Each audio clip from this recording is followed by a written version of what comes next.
We need political party, what is the necessity. अब कुछ बच्चे कंफ्यूज होते हैं, स्टार्टिंग में भी लिखा है sir why do we need, और यहां भी नेसेसिटी लिखा है, लिखना क्या है? लिखना यह है आंसर में कि स्पेसिफिकली नेसेसिटी लिख दिया तो आसान रहेगा, आपको यहीं से आंसर लिखना है। नीड अगर लिख दिया और 3 नंबर 5 नंबर में सवाल आ गया तो भी हम यहीं से पॉइंटर्स उठाएंगे। Why do we need political party, why it is necessary to have political parties in today's era. इस तरह से सवाल आ सकता है। रॉ फॉर्म में सवाल बहरूपिया होता है तो अलग अलग तरह से शब्द बदल के आ जाएगा, लेकिन नेसेसिटी समझना, पॉलिटिकल पार्टी की अगर नेसेसिटी पूछिए तो क्या लिखेंगे हम। चलो शुरू करते, देखो ठीक है। तो पहला सवाल यह है मेरा आपसे, आपके सवाल का जवाब देने से पहले मेरा सवाल कि can modern democracies exist without political parties.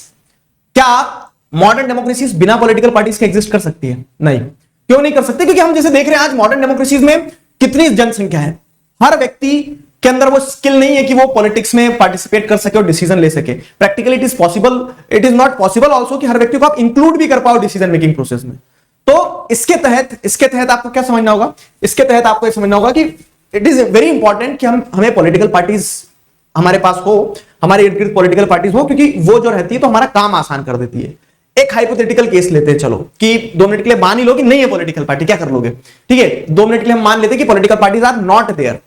अब कैसे काम चलेगा अगर पॉलिटिकल पार्टीज नहीं है? तो जब पॉलिटिकल पार्टीज नहीं होगी ना, तब क्या होगा कि सारे कैंडिडेट इंडिपेंडेंटली लड़ेंगे। पॉलिटिकल पार्टी एक सूत्र की तरह है, एक धागे की तरह है। एक बड़ा अच्छा एग्जांपल सेट करते हैं अपन, देखो क्या है कि एक कैंडिडेट ठीक है अपनी जगह से लड़ा कॉन्स्टिट्यूएंसी से, दूसरा कैंडिडेट अपनी कॉन्स्टिट्यूएंसी से लड़ा, तीसरा कैंडिडेट, चौथा कैंडिडेट, सब अपनी अपनी कॉन्स्टिट्यूएंसी से लड़े। अब होगा क्या ना कि ये सब अपनी अपनी कॉन्स्टिट्यूएंसी से लड़े और ये हमारा देश था, मान लो ये हमारा देश था, ठीक है, ये हमारा देश था, सब अपनी अपनी कॉन्स्टिट्यूएंसी से लड़े।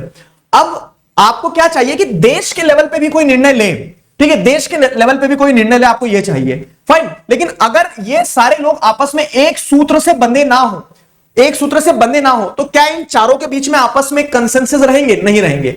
लेकिन अगर ऐसा हो कि चारों लोग जो एक ही पार्टी का पार्ट है, ठीक है, एक ही पार्टी से जीते हैं, तो वो चारों लोगों के बीच में पार्टी क्या करेगी? एक तरह से एक कॉमन कंसेंसस बिल्ड कर देगी। कंसेंसस मतलब चेतना, चेतना मतलब सोचने समझने की शक्ति जो रहेगी, तो चारों में एक जैसी रहेगी, क्योंकि चारों को एक पार्टी ने बांध के रखा है।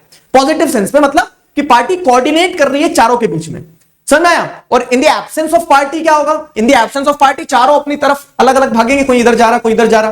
तो कंट्री के बारे में कौन सोचेगा? नेशनल लेवल पर डिसीजन कैसे ले पाएंगे हम?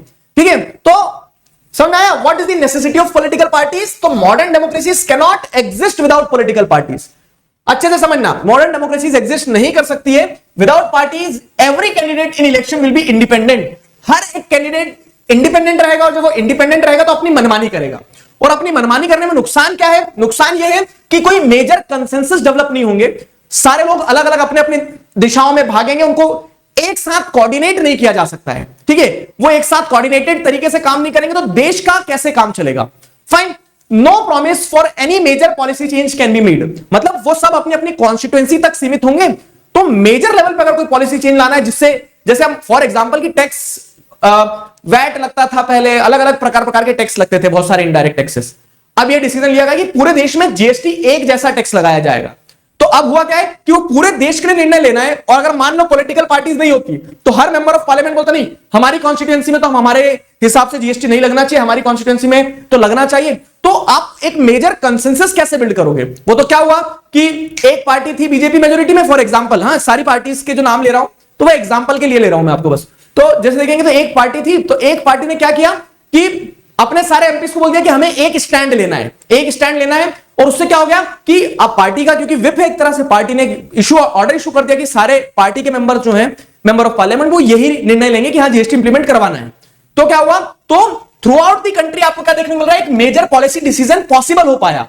अब वही सोचो कि in the absence of political parties कोई मेजर कंसेंसस कैसे बनते, मेजर पॉलिसी चेंज कैसे कर लेते? आप सब अलग अलग भाग रहे होते अपनी अपनी जगह। तो उस सेंस में, उस कंटेक्स्ट में क्या जरूरी है? उस सेंस में, उस कंटेक्स्ट में पॉलिटिकल पार्टी जरूरी है। Got it? फाइन। तो अब ये क्यों नहीं हो पाएगा वो मैं समझाते ही चल रहा हूं वैसे आपको। वो इसलिए नहीं हो पाएगा कि अगर पॉलिटिकल पार्टीज नहीं होगी तो no candidate will be responsible for the country as a whole, elected candidate will be accountable for their constituency. कुएं का मेंढक बन के रह जाते सब अगर पॉलिटिकल पार्टीज नहीं होती, तो आप कैसे नेशनल लेवल पे डिसीजन ले पाते? समझे? दूसरी चीज जैसे अगर समझोगे तो पॉलिटिकल पार्टीज इसलिए भी जरूरी है, तो the rise of political parties directly linked to the emergence of representative democracies. Today we are living in the era of representative democracy. This is the answer.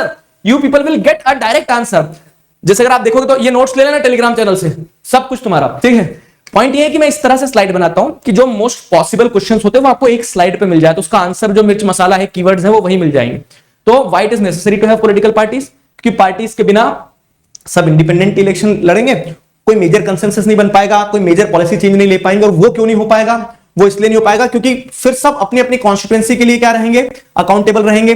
फिर सब जैसे अगर आप देखेंगे तो फिर सब जब अपनी अपनी कॉन्स्टिट्यूएंसी के लिए रिस्पॉन्सिबल रहेंगे तो नेशनल लेवल पे कोई सोचेगा नहीं। पॉलिटिकल पार्टीज इसलिए भी जरूरी है क्योंकि today we are living in the era of representative democracy. और रिप्रेजेंटेटिव डेमोक्रेसी का मतलब क्या होता है कि हम अपने रिप्रेजेंटेटिव को चूज करते हैं।